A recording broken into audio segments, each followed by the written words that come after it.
Hi, everyone. I'm Sherry. And I'm Kim. Now, if you've ever thought that network marketing was a bad word, or if you've ever rolled your eyes when someone mentioned network marketing to you, this is the episode for you.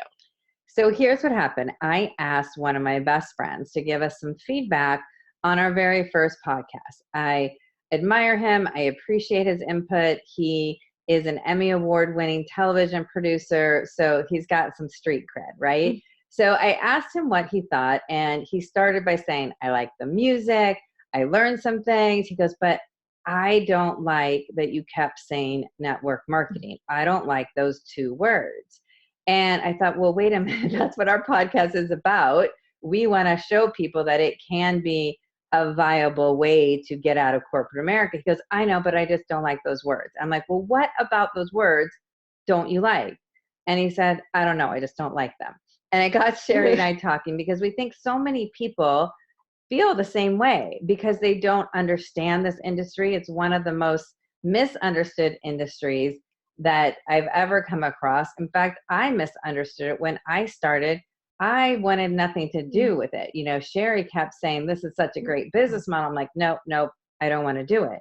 And one of my big things, and Sherry and I kind of got to talking, and we think there's a lot of reasons why people don't understand this industry and why it sometimes gets a bad rap. And one of those reasons is because people think that nobody makes any money or only the people at the top make any money, and they don't think that people can be successful. And here's the truth, most people start their network marketing business to earn a couple extra $100. They started as a hobby to just pay those extra bills. They're looking for just some supplemental income. And so people don't see it as a big business with a lot of opportunity. And a lot of people just fall in love with the products that the company offers and loves them and thinks, okay, well, I'll get a discount with no intention of ever even building a business. And so, of course, they're not going to be making a lot of money. And, maybe they decide to share it with a few friends and it just becomes a hobby. It doesn't become a big business. And so I think that's where a lot of the misperception comes from because not everyone treats it like a business when they start. Right. And if you do want to make a good living, just like any business, it is work. It is not a get rich quick scheme. And I think so many people jump in because of some hype, and we're going to talk a little bit about that, but they think that they're going to be rich overnight. And when they're not, or they're not even making that extra couple hundred, then they say it doesn't work. But the truth is, it's not the industry or the company that doesn't work. It's really the person. And I mean, you could take that same person and put them in any different environment and maybe they would do better. But typically, if you have somebody who's motivated and excited and can follow a system and be coachable, they can make a very good living based on whatever their effort is. And in our previous episode, we talked about the 10 things that we love about network marketing. And one of them for us was that you do get paid on your own effort. But for some people, that's not a benefit. So I think the first thing when people kind of feel icky about network marketing is they think nobody makes any money. But this industry is, I don't know the most current number, but it's roughly an $80 billion industry. So there are people making money in this industry. And there are a lot of products and services moved. And I mean, it's just a different way of getting products and services. It's word of mouth advertising. It's not the traditional brick and mortar. So I think so many people are just so confused because it is a huge, huge business and a huge industry. And I think one of the things that turns people off, and we've heard lots of things to agree with us, is that there are some companies and some people, again, it's the people that are a little bit deceptive when recruiting other people into their business. And I will say the network marketing profession is not immune to this, but there are a lot of other professions out there that have a bad rap because of the same thing. It's the people that are in those industries. A lot of times there is a lot of hype and not a whole lot of hope. And I think if we just turn that around and gave people more hope instead of all the hype, then they would see the benefits of network marketing. I think along those lines. Did you have anything to add with Well, I the was going to say, a lot of people get misinformation and they're recruited in what we both think is unethical.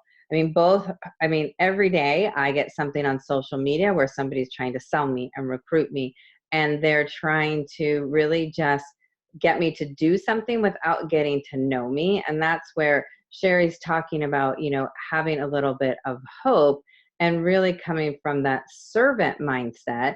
And so many of us have been deceived, whether it's come to my house and then all of a sudden there's party and there's products out and you didn't even know what you're going to their house for. But again, the right people with the right company really do build an ethical business. And I think, like Sherry said, every industry, I've had good experiences buying a car. I've had bad experiences buying a car. I've had good experiences with realtors, bad lawyers. There's so many different professions that you could have the same argument, but for some reason, this profession gets blown up because people do things in a different way. And it's not a new industry. This industry's been around forever, but it's just sometimes a new way of doing business for people. But we aren't immune to it. We've both been recruited unethically or tried to be recruited unethically. We haven't been. We've been with the same company for 15 years. But there are some just unethical practices out there. And again, it's not what the company is teaching or what the network marketing industry teaches. It's what a couple people teach. Right. And I think along those same lines, people are saying, well, I don't want to sell to my family and friends, because when you're recruited into a company, a lot of times, the first thing that people will recommend is, well, talk to your family, talk to your friends. And people are like, no, I can't sell to my family and friends. And I just have to think, if you were opening up a traditional business, say a retail store or a restaurant, the first people you would invite to your grand opening are your friends and family. And I wouldn't expect that you would think that they could get everything for free every time they came in. So it's not necessarily selling to your family and friends. It's offering them what you've already, fallen in love with. If it's a restaurant, you're not going to want to give free food to your family and friends every time they come in the restaurant. The goal of starting a business is to make money. And the people that you want to support you at the beginning are your family and friends. Well, I also think this one always stumps me, because don't you want to build a business and have fun with your family and friends? If somebody in my circle found an amazing product and they were keeping it from me and hiding it from me, I always say, whoever comes up with the get skinny overnight pill and they don't tell me, I'm going to be upset. And I think that this just comes down to a belief in yourself. Like, I want to share with my family and friends. I want them to be happy and healthy and wealthy. And if I think I can do that, why wouldn't I want to share it with them? And for some reason, when I hear that, I think there's something else there. I think somebody doesn't have confidence or belief in themselves. Because if you did, if somebody had a great business opportunity or a great stock or found something wonderful, they want to share it with you. And it really is just a mindset thing. So I think because there's been, some deceptive recruiting, people feel like, oh, I don't want to sell anything to my friends, where I'm like, I think I would be a terrible friend if I didn't share something that works or that I loved, or if I had a great experience, I would share it. And so I think it gets a bad rap because of that. I also think it gets a bad rap because people don't understand marketing and entrepreneurship and sales. People think that, well, I don't want to sell anything. And actually, that was one of the first things I said to Cher. It's like, I don't want to sell anything to my friends. I don't want to sell anything to anyone, really. But the truth is, we are selling ourselves all the time, no matter what you're doing, no matter how old you are. Whether you are currently in a corporate job, you're constantly selling yourself to your coworkers and your boss, and you're trying to prove yourself. You're continually selling yourself. And I think what people don't understand is doing a network marketing business, it is kind of stepping into entrepreneurship in a little bit different and untraditional way, but you are in charge of your time, your business. You have to control everything. And you know what? It's just not for everyone. there are a lot of people who this industry isn't right for, people who like structure and stability and insecurity. And one of those people is another good friend of mine. She's been at the same company for over 30 years, loves what she does, loves the stability, loves the whole corporate environment. She did a little stint in my business with me and realized that it wasn't for her because it just wasn't. And that is okay too. And so for some reason, people don't understand this business model. So the minute they don't understand it, they say, ooh, no, it's yucky. So just start to think about those things. And when people are objecting and don't like the words network marketing, really what's behind that? And that just reminds me, I was at a networking event a while ago before social distancing. And when somebody asked me what I did, and I told her, and she was an attorney, very nice person. She looked at me, she said, well, don't a lot of people quit in network marketing? I said, well, absolutely. But don't a lot of people quit in corporate America? I mean, 30 years ago, you went to school, you got a degree, you got the same job that you retired with, you got your, gold cufflinks or gold earrings or whatever it was. There was a lot of loyalty. But has anyone seen a lot of loyalty lately in companies? I don't think so. I mean, if you take a look on LinkedIn or any platform where you can find people's resumes, people don't stick around very long. And so, the fact that she would say, well, don't a lot of people quit, just kind of made me laugh, because you could pick any industry out there and people quit. People just aren't as loyal. People are always looking for the next best thing. And, you just have to know that that's part of the equation. Well, and I think too, my last job before I left corporate America, I was in marketing in the publishing industry, and I recruited people to start their own magazines. And so I would recruit every year about 100 people. And out of those 100, right away, 50, I don't even know if they made it 2 months. And then out of those 50 that made it, maybe 10 really made a good living and stuck to it. So it really is every industry. You have got your top realtors, you've got your middle realtors, and you've got the realtors who never make any money. And it's no different than any other industry. And I think that's really what we want to help you wrap your head around, is that this is a profession just like any other profession that's going to have some great things and some things that don't work. But it's typically the things you don't like with another company are the same kind of things that you're not going to like with this business. But when it comes to like attrition, I mean, both Sherry and I have probably brought in more people into our business, and we probably lost more people that have stayed. And that's okay, because the people who have stayed are some of our lifelong friends, are some of the people who are making the biggest impact. They've changed their life. And so I know that it's not for everyone. I know that people are going to come and go and stay, but I think that's life. People come into your life for seasons, reasons, and lifetimes. People start their business for seasons, reasons, and lifetimes too.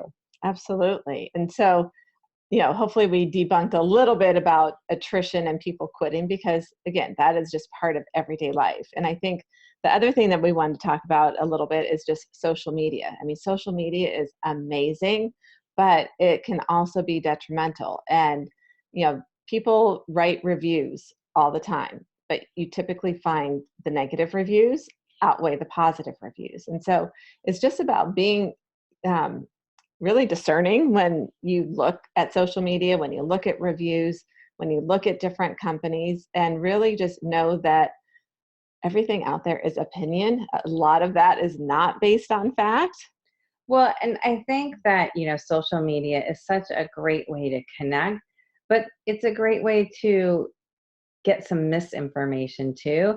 And I think it goes back to what Sherry was saying. It sometimes is all hype. And that's what gives every industry kind of a bad name. I've looked at Craigslist recently, and looking at places to rent for the summer, and it's all hype. And then I see what's really happening, and I'm like, wait a minute, this is crazy.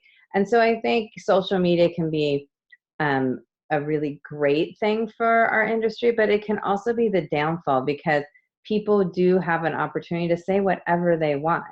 And so it's really, I think social media has helped kind of perpetuate that, ooh, that's one of those things, that's network marketing, because it is also an easy way to reach out to mass people and just connect and ask them if they want to shop or buy. And so we like to say use social media as a way to actually connect and serve and not to sell.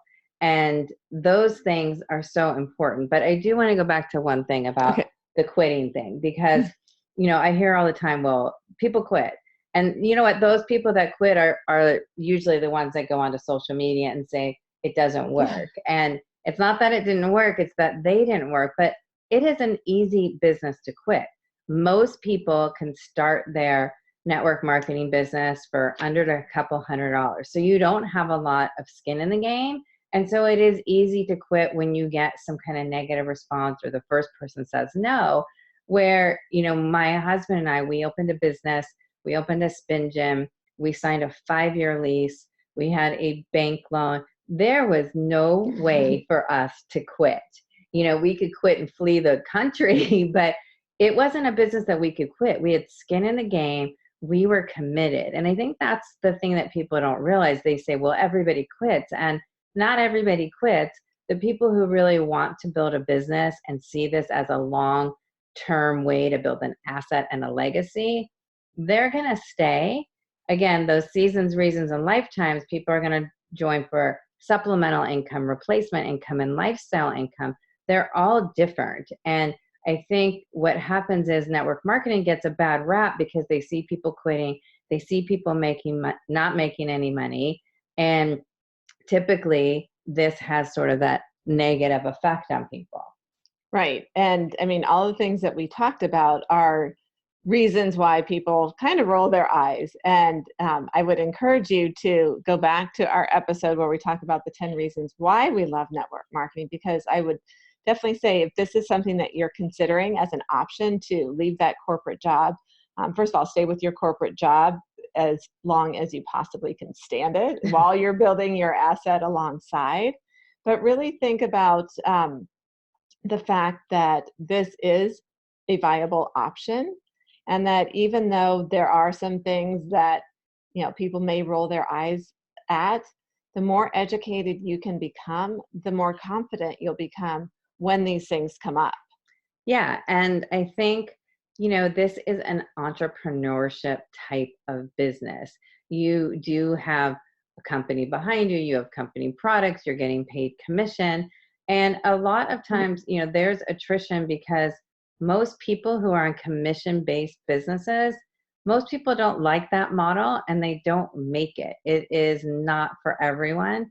And so I think when you're thinking about how are you going to leave corporate America and is this a fit, you have to think about all the factors and you have to think about what's best for you, not what everyone else is thinking.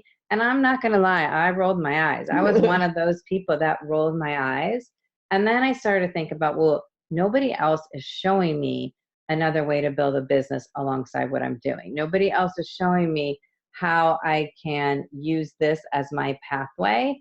And I would have been open to anyone showing me anything. But this seemed to make the most sense because I could build it alongside my current business. I didn't have to have that big investment. And I started because I wanted to replace my income, not because I was looking for that supplemental income. And any reason is great. And a lot of people start by wanting to make that extra $300 and then they fall in love with the industry and the community. But it is an industry that we think gets a little bit of a bad rap because it's misunderstood. And I encourage you all, and we're going to put in the show notes some of our favorite reading material to help you understand the industry, because that's what helped me when I really started to see this as a viable business model. And I also looked at all those things we were talking about. I'm like, well, not everyone makes money in the last industry I was in. I did, so I can make money in this industry. I saw what people were doing unethically recruiting people. So I was like, I'm not going to do that. I learned what it was like to be an entrepreneur in this business. And I knew it was easy to quit. And I had kind of given myself I'll do this for 6 months and see. Not the best strategy. I mean, for me, that's what worked out. Um, and I just knew that I wasn't going to quit. Like, I didn't have that option. And then I didn't let social media distract me. And I really want to encourage everyone to think about, if what you're doing is now working, awesome. If you are listening, you're probably looking for a pathway.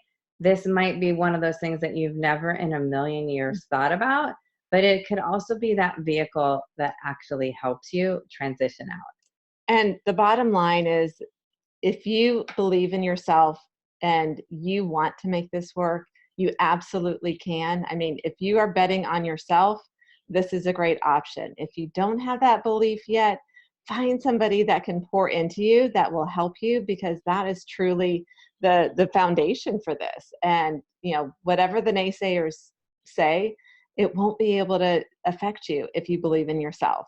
So the next time somebody says those 2 words, and you can better believe I'm going to send this episode to my friend. Next time somebody says those 2 words, get clarity and ask, what makes you say that? Like, what do you know? Because sometimes people just say that and they have no idea what's behind it. So we encourage you to keep learning, keep staying tuned to us, because we're going to keep sharing what we love, what we don't love, and we're going to be bringing you some amazing guests. In this episode, we talk about why network marketing gets a bad rap and the top things that people say that maybe aren't true.